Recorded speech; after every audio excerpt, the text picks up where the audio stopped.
So as we begin Canto 31, we see that the scene of forgiveness has been set.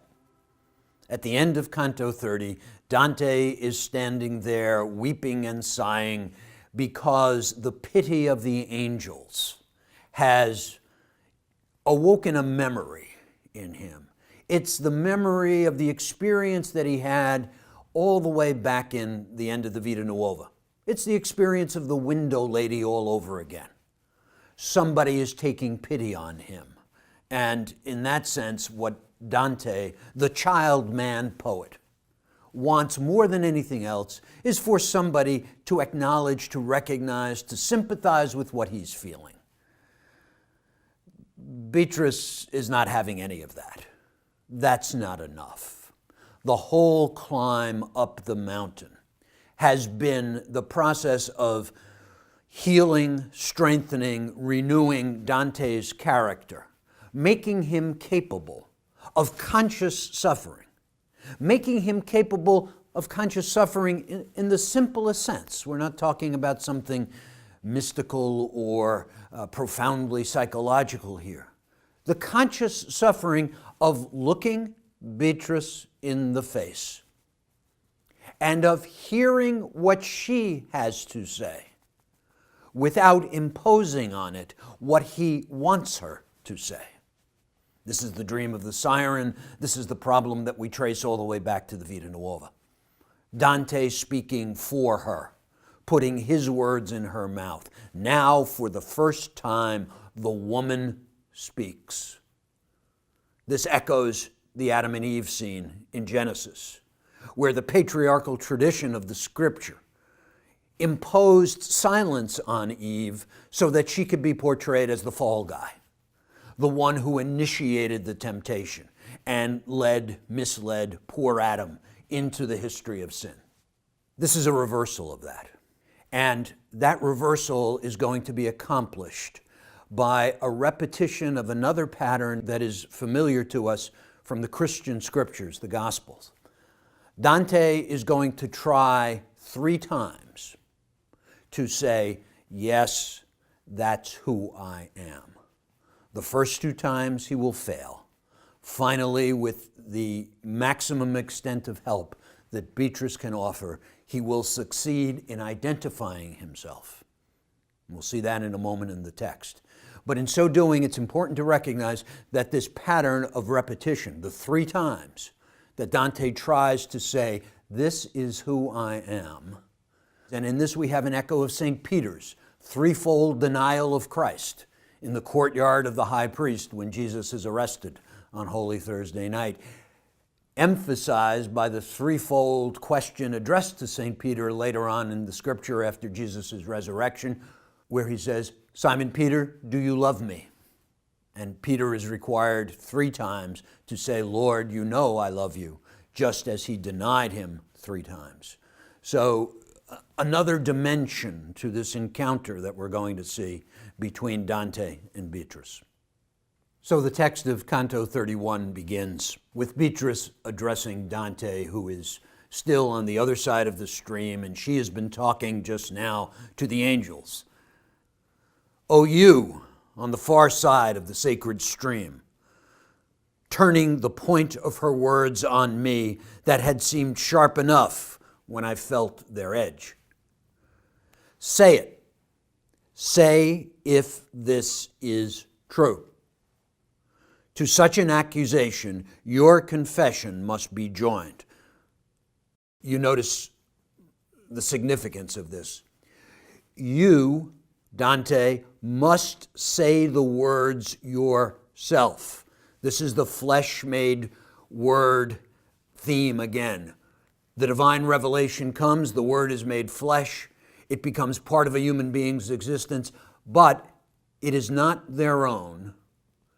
They cannot take responsibility for it until they articulate it, say it, enact it, symbolically, somehow or other, so as to give it the unique meaning that it has for them. He must say the words. And he tries. This is the second time he tried. Remember the first time, all that we got out were sighs and tears. This time, he tries again. My faculties were so confounded that my voice struggled up, but spent itself before it made its way out of my mouth. For a moment she held back, then asked, "What are you thinking? Speak, for your memories of sin have not been washed away by water yet." Small touch in the Italian. Che pense? What are you thinking? Exactly what Virgil said to him in the middle of the Paolo and Francesca episode. It's repeated here because, of course, that episode too is present here. They're reenacting the sin of Paolo and Francesca as it played a role in their relationship. Confusion and fear mixed together drove from my mouth a yes, but one had need of eyes to hear it. The shape of the word was in his mouth, but not the sound of it. Such a wonderful use of that play of two senses again that we saw earlier in the Purgatorio. In order to hear his yes, you had to see it. It did not take on the full flesh of a word. He's not fully there in the confession yet. At that, she said to me, "In your desire for me that guided you to love that good, beyond which there is nothing left to long for, what ditches, what chains did you encounter across your path to make you cast aside all hope of going forward?" She's trying to help him, believe it or not. She's trying to help him focus. And the clue she gives him is, what caused you to lose hope? Remember, she's told him in Canto 30, the problem here is that when I died, you lost all hope. You betrayed that symbolic center of Christian belief, the hope of the resurrection, the hope that things need not end with the limitations of life, that the meaning of human existence has the capacity to transcend all of those endings and renew itself.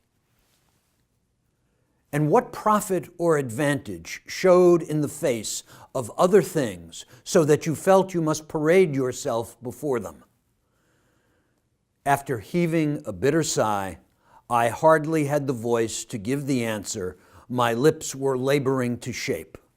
In tears I said, "Things set in front of me, with their false delights, turned back my steps the moment that your countenance was hidden."